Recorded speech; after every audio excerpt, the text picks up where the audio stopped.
Thank you in advance for tagging, sharing out this video. Thank you in advance. I have a question for you, and then I'm going to take you to the Word of God. We're going to pray and believe God that He will sustain us. Hallelujah. And so come on here. Here's the questions. Here's the question. What do you have to show for the earnings that you made last month? What do you have to show for the earnings that you made last year? Now, here's the principle. Lean in. I want you to catch it, because I promise you, if you can catch this, it's going to change your life for the good from here on forward till the Lord comes and get us. Okay, here it is. Here's the question. Here's the principle. Excuse me.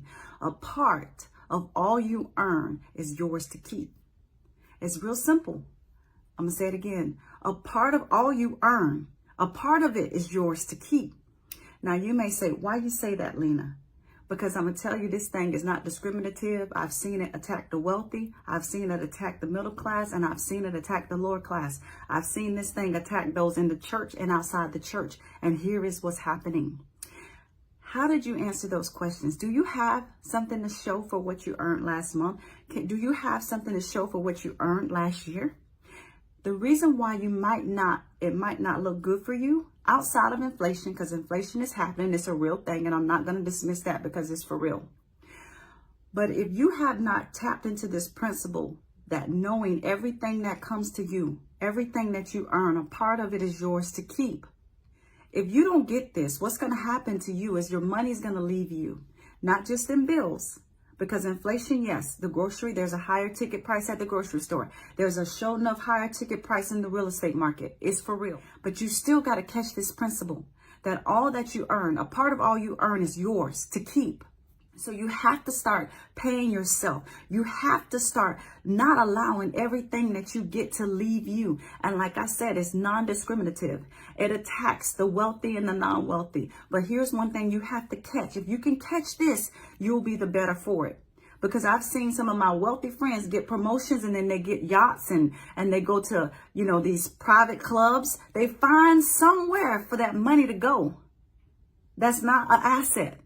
I've seen the middle class, they get a raise and they say, oh, I'm going to get that bag. I'm going to get that shoes. I'm going to get that hair. And I'm not opposed, okay, to getting your hair done. We need these things. But if you have not set aside something for you out of all that you've earned, if you are not putting something for yourself, working so hard, whether it's a business or on a job, if you don't have a portion, have the mindset that a part of all that I earn, something is for me. This is where you could be a little selfish in spite of the inflation that's out here.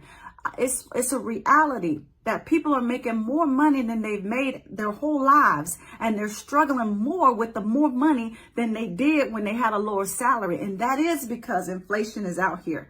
But I want to challenge you. I don't care if it's $20. When I started, because I had a lot of debt, I was very Americanized. I had the car, I had the note, I had the credit cards, I had the student loans, I had all that going. And so my money was going out from me in envelopes. I was paying everybody. I was out A. And I can only do $20 a week. That's all I could do at the time. But at least I had the mindset, I need to put something up for me. And the reason why you want to do this, because it's a setup for you to build wealth. Once you start with the savings, that's A. That's the beginning. The next level is wealth building. But you can't get to the place of wealth building if all that you earn is leaving you. So be stingy in this area right here. Before you get the new shoes, before you get the new handbag, before you get the $400 weave, and this ain't weave, but before you do whatever you do, a part of what you earn, put it for yourself. Put it for yourself. Put a portion for yourself. I don't care if it's $10. Come on. The ideal is 10%. That's ideal. But start where you can start. Now, let me give you the word of God and I'm out of here. Praise God. I want to give you a scripture to give us hope because we trust God. And this is coming from Psalms 36, 7-9. And it says, how excellent is the loving kindness of God.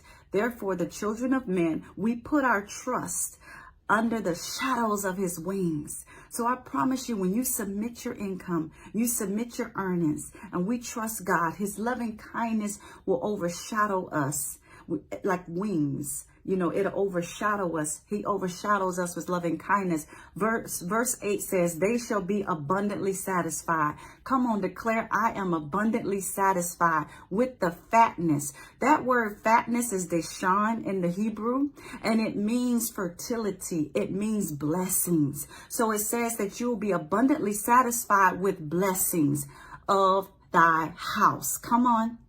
And thou shalt make them drink. He's going to make you drink of the river of thy pleasure. You're going to drink from the river of his pleasure. That word is Aden, and it means luxury. That word means finery.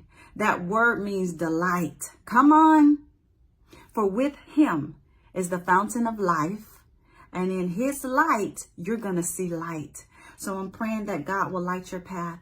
I'm praying that as you endeavor to honor God with your substance, your capital, as you endeavor to take a part of your income for your oneself, and as you trust God to multiply what you have left, as you give, come on, we're to give. Hallelujah.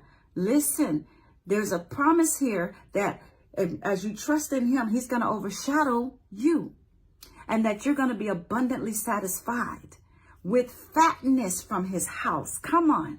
There's extra with us that I'm so excited about, because God knows what's out here, but we dwell in our prophetic Goshen. I dare you to declare it. I dwell in my prophetic Goshen. Let me say this quick prayer. Father, we thank you that the principles found in Psalms 36, that as we trust in you, that you will overshadow us with your wings. Father, we thank you that as we trust in you, we shall be abundantly satisfied with the fatness that comes from your house. There's no shortage in your house. So we thank you for the blessings, the fertility that comes from your house. And you will make us to drink the river of your Eden. It says Eden, but it's pronounced Aden. And that's the river of his pleasure. And it says, for with him is the fountain of life. I declare Zoe. I declare Hay. It's Hay in the Hebrew. I declare it over your life. Life over your life. Hallelujah. And that in his light, you're going to see light. May he light the path for you. May he give you witty ideas. May he give you inventions, concepts in the name of Jesus. I bless God for your promotion, your increase. It shall come now. I bless God for your businesses, your clients. It shall come now. And I bless God that you will take this simple principle and apply it this day. It's Friday. It's payday for a lot of people. And I want you to know that a part of all that you earn, a portion of that is yours to keep. Don't allow all your money to leave you in envelopes or to the stores. Don't allow all your money to leave you. But I declare multiplication on your income, multiplication on your accounts, your investment accounts, your business accounts. I declare multiplication upon you in Jesus' name. Amen. You guys, you go out, be blessed, and remember to owe no man anything but to love.